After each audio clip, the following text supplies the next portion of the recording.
Hello, John. How are you today? Well, I'm pretty good. How are you doing?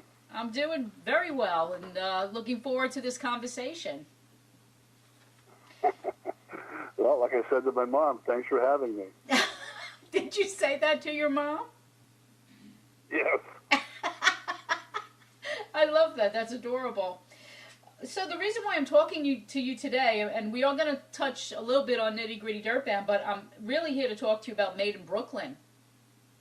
Great. So I think you can probably tell that I may have been made in Brooklyn. I was wondering about that. In other words, I don't have to tell you what a Nathan's hot dog is. No, you don't. I was actually born in a Brooklyn hospital and spent the first 4 years of my life in Queens, so I know all about New York and Brooklyn, and was raised on Long Island.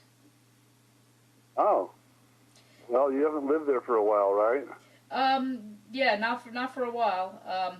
I'm in Tennessee now, but before that, I was actually in Georgia for 12 years. So I've been off the island for a while, but you can't take New York out of a girl. You just can't. Yeah, but you didn't say Long Island. You said Long Island. Oh, so I'm starting to say it differently, I guess. Yeah. I thought you were supposed to say Long Island. Anyway. Ever since I got a copy of the album, I've been kind of wondering why Made in Brooklyn. Well, one of the songs I wanted to record was a Warren Zevon song, Dirty Life and Times, which kind of was written for the guy that's singing it, Matt Carsonis, my music partner. And he was, we worked it up, and it was, needed a banjo, and I needed to use banjo frailing, and I was playing mandolin on the song, and so I called up Steve Martin, and Steve Martin said, I'd love to play on that. And when we were sitting there recording, he looked at me and said, what are you calling the album? And I said, I'm not sure yet. And, well, we're in Brooklyn. Why don't you call it Made in Brooklyn? And I couldn't get it out of my head. So New York has always been a place I've wanted to spend time and record and do stuff, and there I was in Brooklyn making an album for Chesky Records in an ex-church, a church that they use to record their high-definition albums in that they're known for. Okay, so, the average human being can't just say, oh, I'm going to call Steve Martin. Yeah. Yeah, so I mean, I was actually going to ask you how he came to be on this album. I don't know that everybody who is aware of his work as an actor is aware that he plays banjo. So how do you know him? In 1963, I was in Disneyland trying to get a job at the magic shop, and I was hanging out every day that I could as a 16-year-old, 17, something around there. And I got myself a tuna sandwich and went to the House of Tomorrow area in Tomorrowland and sit down and eat it. There was this guy sitting there that introduced himself as Steve Martin, and it was Steve. We were both trying to get a job in the magic shop. He was working in Adventureland at the time, and we did, and that's when we met. And the next year was our senior year in high school, and we played chess every lunchtime. We never said more than checkmate, or adjusting during the whole lunchtime, and played all year long. And working in the magic shop after school was really cool. And after a couple of years, banjo came along, music came along. Steve says I introduced him to the banjo and was his teacher, but we both started learning at the same time. I was a little bit ahead of him. I showed him things, and time goes on, and my brother ends up managing this guy that was a writer for the Smothers Brothers and Glenn Campbell and different Sonny and Cher show. A band called Nitty Gritty Dirt Band, along with Jeff and Jimmy and Les Thompson and the people that were involved. And as Steve's career built, I ended up doing the music for a couple of his TV specials. The Nitty Gritty Dirt Band played the music on King Tut, the hit from the 70s. Right. In fact, we did Saturday Night Live with them when we Nitty Gritty Dirt Band was the first American group to go to Russia. We did 28 sold-out shows in the month of May of '77. And when we came back, we ended up on Saturday Night Live doing a song called White Russia. And Steve played banjo on that with us. And time went on, his movie career developed and different things happened, but we have stayed in touch. I produced his album, The Crow, about 4 or 5 years ago, and we won a Grammy with that, for Best Bluegrass Album. So, since I worked dirt cheap, I figured I could call him and get him to play the banjo for me on one song, and he did. He was very enthusiastic about it. He's very serious about any endeavor that he takes on.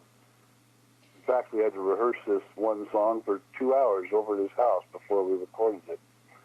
He wanted to be able to do it right, and he did it in one take. Wow. So you guys are lifelong, you're lifelong friends. Pardon? I've known Steve 55 years. It's really weird. Well, when you said... To know anybody 55 years. Right, well, when you said... Well, my brother, I've known my brother longer, but I think I know Steve better. That's cute. You know your brother longer, but you know Steve better. Yeah. Okay, so you said high school, you said that you then went into your senior year in high school, so you met him, you guys were juniors in high school?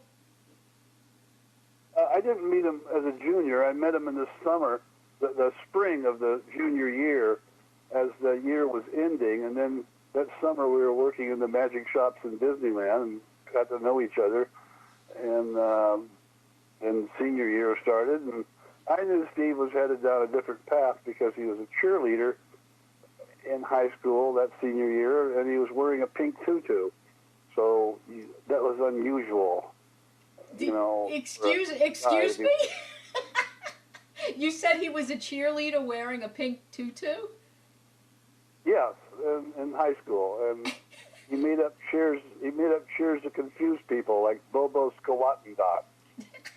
Teach it to everybody, and then at the football game, the crowd would be cheering Bobo Skawatendot, Bobo Skawatendot, dot and yeah, and the other team would go, "What are they saying?" And worked. Okay, so he's always been different. He's pursued. Pardon? He's always been different. I would say yes. Unusual. His viewpoint was always a bit skewed, and it shows up in his banjo music, because there's one thing I love about it. I told him, I don't think he believed me until the album won a Grammy, that, Steve, you write really good tunes. You write really good songs. Let me arrange them and put other instruments around them and get some people to play. And he was really happy with the way the music came out. We both had the same likes about music. We both liked Appalachian Spring by Aaron Copland, The Music Man by, Preston, and You Got Trouble, My Friends, right here in River City. That was a favorite, as well as Old Flat and Scruggs recordings and the Dillards. And it was just a combination of those types of things, experiences, and that I put into the production of The Crow. And it's what I like about music, things that are a little bit different. And I see you also have John Carter Cash has also played on your CD. Well, over the years of traveling with Nitty Gritty Dirt Band, 50 years now, I've run across so many people that are wonderful players and singers and unusual talents. Jay Ungar, a guy I've played with a lot and festivals and done his radio show. David Bromberg, who I met in 1970. Always wanted to make an album with him. And John McEuen, my favorite singer since 1974, when I first met him when he was out with the new group, the Newgrass Revival. And these different people came into my path, and I got this. I had an interest from Norman Chesky at Chesky Records to make an album for him. So I called up a bunch of these people I've always wanted to record with, and John Carter Cash was one of them. I've been working with him for the last few years, doing a live show about the Circle the Unbroken album and involving him in that. And I called him up saying I wanted him to sing one of his dad's songs and have his fiancée sing it with him and us back him up. And he came and sang. And he got to sing backup on the Warren Zevon song, too. First time he'd ever sung the backup. Wow. And it all came together where we knocked out 15 cuts in 2 days. And some people say, how can you do that many songs in 2 days? And I say, well, it was 2 days and 50 years, actually, because everybody were seasoned studio players and as well as performers. And we rehearsed, we got ready, and when we went in to record, that's what we did. You kind of did this. You didn't record separate tracks, right? You just recorded the songs with everybody playing their parts all at once, right? It was an unusual situation that Chesky is known for. It's the best audio capturing I think you'll find out there for acoustic music ensembles, where everybody gathers around one microphone. Some people say our studio's got $100,000 worth of microphones in it. Well, Norman Chesky and David, his brother, they have one microphone that costs about $150,000, and you gather around it in a circle, and you play the song through, and the engineer comes out and says, you'll have to move back a little further, and you move over to the left a little bit, and you move in some, and you're all performing towards a dummy head that looks like a crash test dummy. His name is Lars. And so the engineer would say, face Lars a little more. When you hit that lick, don't hit it so hard, Lars can hear it too well. You know? I love that, because I see that Lars is listed as one of your, basically almost like one of the performers. It's Lars. Lars is all ears, is what I see here. You got to know him after a while. You got to realize that he was. The microphone is a binaural mic, so it picks up a stereo signal, but it picks it up in a 360-degree pattern. So Stereophile magazine listed this album as the record of the month last month, and they love the fact that when you listen back to this, it sounds like you have your stereo speakers in front of you, and somebody is about a foot to the left or right also playing out of a speaker that's not there. And when you wear headphones, it's like surround sound. You feel like you're in the middle of the band. Because when you put on the headphones, it's just like you are Lars, the microphone crash test dummy, and you're hearing everybody surrounding you. And the guys that I called in to record, I explained all this to them. I said, we can't wear headphones because the mic is too sensitive. And we can't do overdubs. We can't fix anything, so we have to actually be playing in top form. And they listened to the first playback, and everybody said, after we laid down one song and listened to the playback, oh my God, I get it. This is the best my guitar or my mandolin or my clarinet has ever sounded. And it's like a magic process. But what's strange about it, it's just like going back to 1927 when Maybelle and A-Peak and Sarah Carter went to Bristol to record for Ralph Peer. They sat in front of one microphone and changed the history of music, or the direction of music, by creating country music. Well, we were sitting in front of one microphone trying to apply our wares as best we could, and it was really rewarding. It's hard to explain how much. I think you can hear it. I can hear it. How much different it is to have anywhere up to 14 people all at once playing, singing, and working together to make a recording. It's a lot different. You know, recording nowadays often is like, well, we're going to do the rhythm track today, and along with the scratch vocal, and we'll do some harmonies on Thursday, and maybe do the bass over on Friday, and then overdub some guitars on Saturday and some piano next Monday. And, right. You know, it's like going over to somebody's house for dinner. Just imagine 8 people going to somebody's house for dinner, but you're all eating in separate rooms. Right.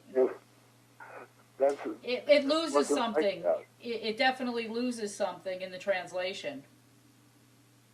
Well, I just like to say it's rather than sound negative about some of the other recordings and process that they go through, it's just a different process. I think this enhances the process. Is the way I'd like to put it. Well, it's also the Wonderful same. It's John. Couldn't you kind of associate it with the same thing as when you're out doing a live performance and you've got that energy? I think it's a matter of energy. Oh, that's part of it too, because it is like live performing, because you're actually playing, knowing that this is it. You know, you don't get on the airplane and the pilot doesn't come on and say, yeah, we'll be leaving for Pittsburgh. Oh no, Philadelphia in about 15. No, we're going now. I know. So you actually get on that plane and they know where they're going. The dentist doesn't go in your mouth and say, what tooth was it? 17? Oh, 21? Oh, darn, I better put 17 back in. Yeah, some things don't work that way. Listen, I see that you are actually, that is the Brooklyn Bridge that you're standing in front of on the album cover shot, right? That's an amazing bridge, and it signifies the fact that Brooklyn is one part in the country or in the world where all the cultures come together and live together in the most harmony. Now, I've heard this said, but I've also experienced it. Mm-hmm. You know, I've seen the Catholic priest helping the Jewish rabbi put a menorah on the Christmas tree, and then both of them going over to the Baha'i temple to put up a decoration or something. You know, and I've seen all the different cultures getting along in New York and Brooklyn better than anywhere that I've experienced, because they know they have to.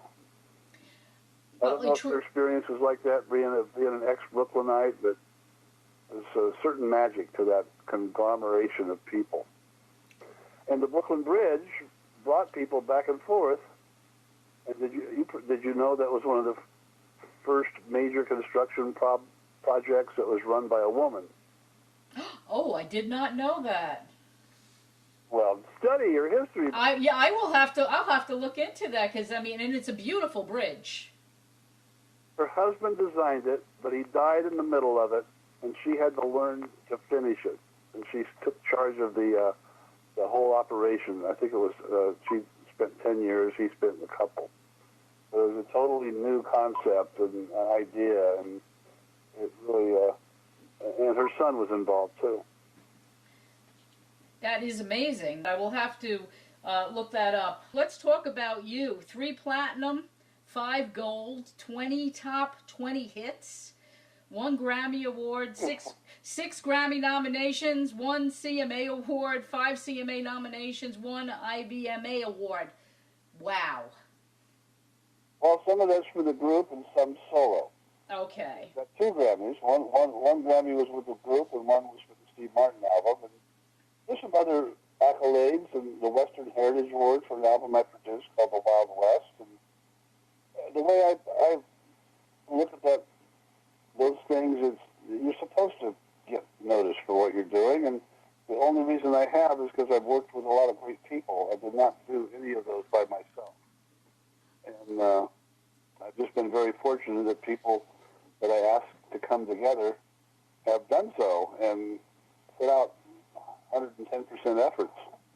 And with the Nitty Gritty Dirt Band, we've been very fortunate. I would say that the main thing that led to some of those comments or accolades